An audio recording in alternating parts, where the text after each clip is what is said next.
2024-এর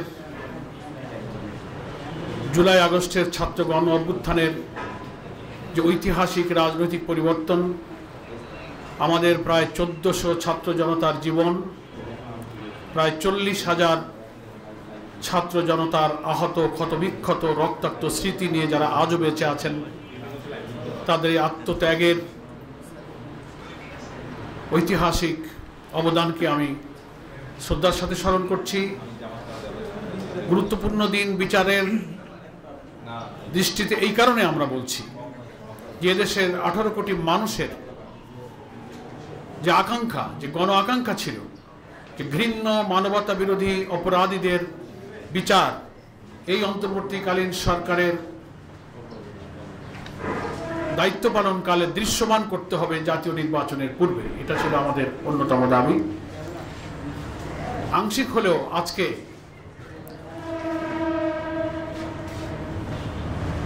ট্রাইব্যুনালের রায়ের মধ্য দিয়ে সেই জাতির আশাটা কিছুটা পূর্ণ হয়েছে।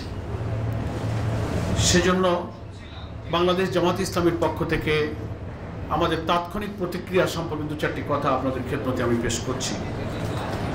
প্রথম কথা হলো, বাংলাদেশের ইতিহাসে অনেক কারণে আজকের দিনটি গুরুত্বপূর্ণ। তার মধ্যে অন্যতম হলো কোন একজন সরকার প্রধানের সর্বোচ্চ সাজা। এটা বাংলাদেশের ইতিহাসেই প্রথম। এটা স্মরণীয় হয়ে থাকবে। এবং আপনারা দেখেছেন, আমারও আজকে রায়, দীর্ঘ সময় ধরে যে বিচারকরা রায় পড়েছেন, সেখানে ফুটে উঠেছে যে অপরাধীরা কি পরিমাণ নিষ্ঠুর, ঘৃণ্য, প্রতিহিংসামূলক অপরাধ করেছে। তাদের পত্রপত্রিকা, অডিও, ভিডিও, তাদের টেলিফোনিক কনভারসেশনের যে সমস্ত তথ্য হুবহু ট্রাইব্যুনালে প্রমাণিত হয়েছে, রায়ের মধ্যে কিন্তু কোট আনকোট সেগুলো পড়ে শোনানো হয়েছে। আমরা বিস্মিত হয়েছি, জাতি বিস্মিত হয়েছে। ফলে আমরা মনে করি এই বিচারের ব্যাপারে কোনো প্রশ্ন তোলার সুযোগ কারো নেই, কারণ বিচার স্বচ্ছ হয়েছে, নিরপেক্ষ হয়েছে, আন্তর্জাতিক মানের হয়েছে। এর আগে মানবতা বিরোধী অপরাধের নামে জামাত ইসলামীর প্রিয় নেতৃবৃন্দের ব্যাপারে যে বিচার হয়েছে ট্রাইব্যুনালে, সেই বিচার নিয়ে শুধু বাংলাদেশ নয়, সারা দুনিয়াতে এটা প্রশ্নবিদ্ধ, আন্তর্জাতিক মানের হয়নি। সে বিচারের বাদী সাজানো, এজাহার সাজানো, মামলা সাজানো, সাক্ষী সাজানো, বিচারক সাজানো, রায় সাজানো, আদালতের চত্বর থেকে সাক্ষীকে গুম করা, বিদেশ থেকে রায় লিখে দিয়ে ডিকটেট করা, স্কাইপে কেলেঙ্কারি, সেই বিচার ব্রিটিশ আদালতে এরকমই একটা বিচারের জাজমেন্ট দিতে গিয়ে সেখানে বলা হয়েছে জেনোসাইড অফ জাস্টিস। আর এই সব মিথ্যা অভিযোগে আমাদের আরেক প্রিয় ভাই, যিনি ইতিহাসের সাক্ষী হয়ে বেঁচে আছেন, আমাদের জননেতা এটিএম আজহারুল ইসলামকে অন্তর্বর্তীকালীন সরকারের এই সময় যে সরকার কোনো রাজনৈতিক পক্ষপাতিত্ব না করে অন্তত আইনের শাসন এবং নিরপেক্ষ বিচারের জন্য চেষ্টা করছে, সেখানে সর্বোচ্চ আদালতে আপিলের রিভিউতে তিনি যে রায়ের মধ্য দিয়ে বেকসুর খালাস পেয়েছেন, সেই রায়েও বলা হয়েছে যে এই সব মামলার অভিযোগের সব ভিত্তিগুলো ছিল রাজনৈতিক উদ্দেশ্য প্রণোদিত। আমরা জানি না আমাদের যে প্রিয় নেতৃবৃন্দকে আমরা হারিয়েছি, তারা যদি বেঁচে থাকতেন, ইতিহাসের এই জঘন্য মিথ্যাচার, যেটাকে জেনোসাইড অফ জাস্টিস বলা হয়েছে, বিশ্বের সবচেয়ে গণতান্ত্রিক দেশ বলে পরিচিত ব্রিটেনের আদালতে, কিন্তু আমরা তো সেই নেতৃবৃন্দকে আর ফিরে পাবো না। তাদের উপরে জুলুম করা হয়েছে। সেই বিচার ছিল ইতিহাসের শ্রেষ্ঠ মিথ্যাচার। কিন্তু আজকে যে রায় পাওয়া গেল, এই বিচার হচ্ছে যথার্থ, নিরপেক্ষ, স্বচ্ছ এবং প্রশ্নাতীত একটা বিচার এ জাতি পেয়েছে। এবং এই বিচারের মধ্য দিয়ে জাতির কাছে এর জন্য প্রশ্ন নেই যে যতদিন এই ট্রাইব্যুনালে বিচার কাজগুলো হয়েছে, আপনারা দেখেছেন বিচারের চার্জ গঠন, ইভেন বিভিন্ন বিচার কার্যগুলো লাইভ টেলিকাস্ট হয়েছে সবার সামনে। আজকে রায়টা ফুল টাইম পড়ে শোনানো হয়েছে। এদেশে এই ট্রাইব্যুনালের রায় তো এইভাবে কখনো ক্যামেরাতে লাইভ টেলিকাস্ট হয়ে সারা পৃথিবী দেখার সুযোগ কখনো পায়নি। একটা ট্রান্সপারেন্ট, একটা স্বচ্ছ জাজমেন্ট এই জাতি পেয়েছে। তো আমরা মনে করি সোশ্যাল মিডিয়া, গণমাধ্যমে সব কিছু প্রচার করেছে। আজকে আমরা এতটুকু মন্তব্য করব, যাদেরকে নিষ্ঠুরভাবে হত্যা করা হয়েছে, আয়না ঘরে খুন খারাপি করে, ক্রস ফায়ারে বিভিন্নভাবে শেষ করা হয়েছে, পিলখানা, শাপলা চত্বর, আরো বিচার প্রক্রিয়া তো সামনে আছে। এটা প্রথম রায় আমরা পেলাম। সেজন্য আমরা মনে করি সবগুলোরই নিরপেক্ষ স্বচ্ছ বিচার হওয়া উচিত। আজকের রায়ের মধ্য দিয়ে অন্তত ক্ষতিগ্রস্ত পরিবারগুলো, যাদের পিতা হারিয়েছে, স্বামী হারিয়েছে, সন্তান হারিয়েছে, তাদের পূর্ণ ক্ষতির পূরণ হয়তো কোনোদিন হবে না, কিন্তু কিছুটা স্বস্তি তাদের হৃদয়ে এসেছে, একটা সুবিচার তারা দেখতে পেল। এজন্য রাষ্ট্র বা সরকার, তার কোনো প্রধান, কোনো কর্তা ব্যক্তি, রাজনৈতিক কোনো বড় নেতা যতই ক্ষমতাবান হোক, তারা যে আইন এবং বিচারের ঊর্ধ্বে নয়, এ রায়ের মধ্যে দিয়ে আজকে সেটি প্রতিষ্ঠিত হল।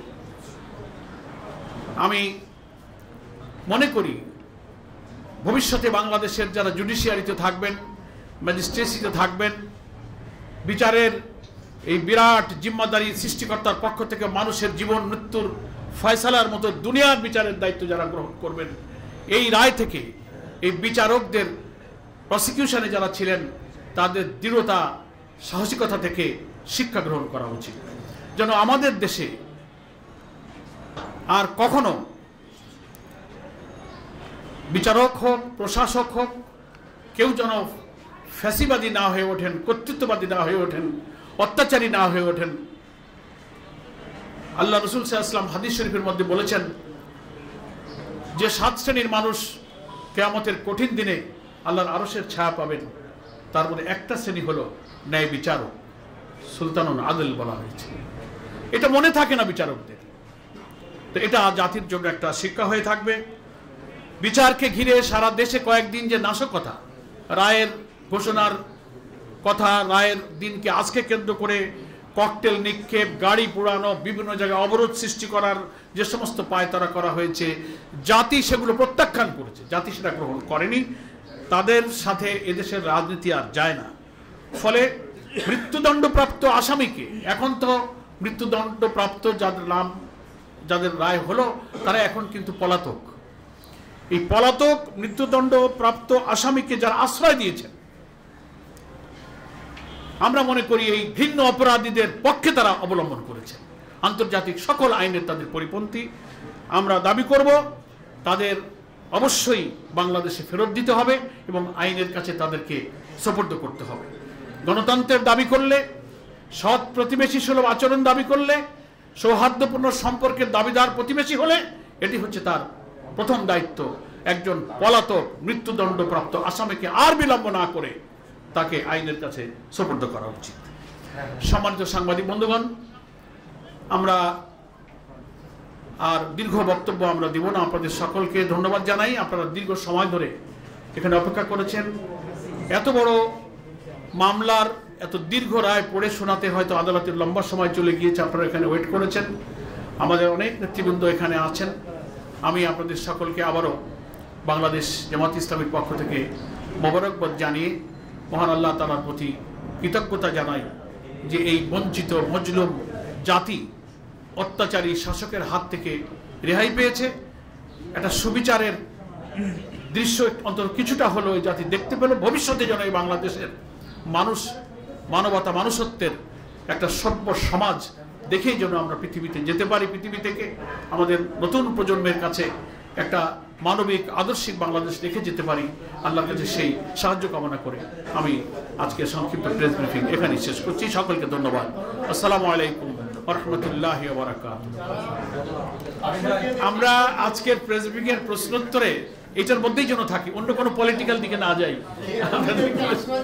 দুইটা প্রশ্ন আপনার। প্রথম কথা হচ্ছে যে এটা আদালতের সাবজেক্ট। এখন পলাতক আসামি কোথায় আছে, তাকে আইনের আওতায় নিয়ে আসবার ব্যাপারে দেশে আইনের কিছু বিধান আছে, নিশ্চয়ই তারা সেটা প্রয়োগ করবেন। এটা রাজনৈতিক দল হিসেবে আমাদের যে দাবি, সেটা কিন্তু আমি আজকে প্রেস ব্রিফিংয়ে আমাদের আহ্বান জানালাম। এর বেশি পলিটিক্যাল পার্টি হিসেবে আমাদের বেশি কিছু করণীয় নেই। আমরা সরকারকে, আদালতকে এই ব্যাপারে দল হিসেবে যতটুকু আমাদের দায়িত্ব থাকবে আমরা সহযোগিতা করব। আরেকটা প্রশ্ন করেছেন,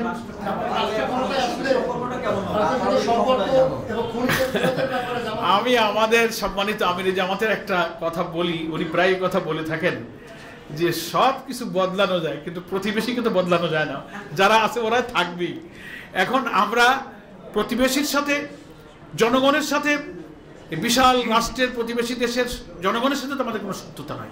শাসন ক্ষমতায় যারা যখন আসেন তারা যে আমাদের সাথে বৈরী আচরণ করেন, আমাদের বর্ডার কিলিং, আমাদের পানির সমস্যা, ট্রানজিট করিডোর, আর বড় বড় ঘৃণ্য অপরাধীর আশ্রয় দেওয়ার মতো এইসব কাজ, এটা কোনো প্রতিবেশীর কাজ না। যারা আইনের শাসনের প্রতি, গণতন্ত্রের প্রতি, মানবাধিকারের প্রতি, বিচারের প্রতি শ্রদ্ধাশীল, এটা আমি পলিটিক্যাল সব কনটেক্সটের বাইরেও ওপেনলি আমি বলতে চাই যে সারা দুনিয়ার কাছে এটা কখনো গ্রহণযোগ্য হয় না।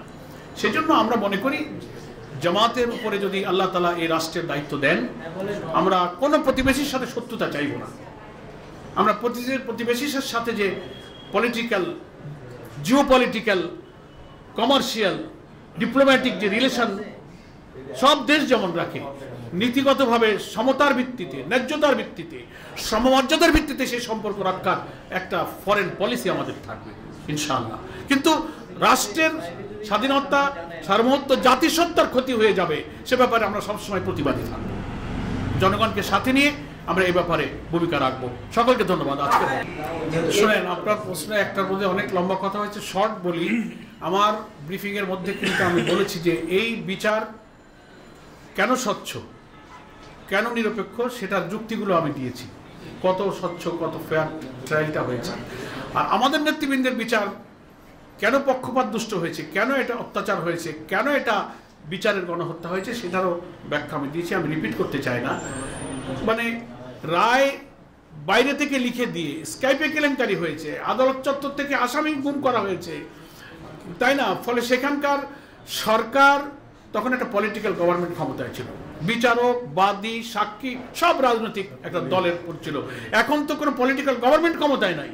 এ বিচারকে স্বচ্ছ করার এটা বড় লজিক যে এখন কোনো সরকার রাজনৈতিক দলের নয়, এখন বিচার ব্যবস্থা স্বাধীন।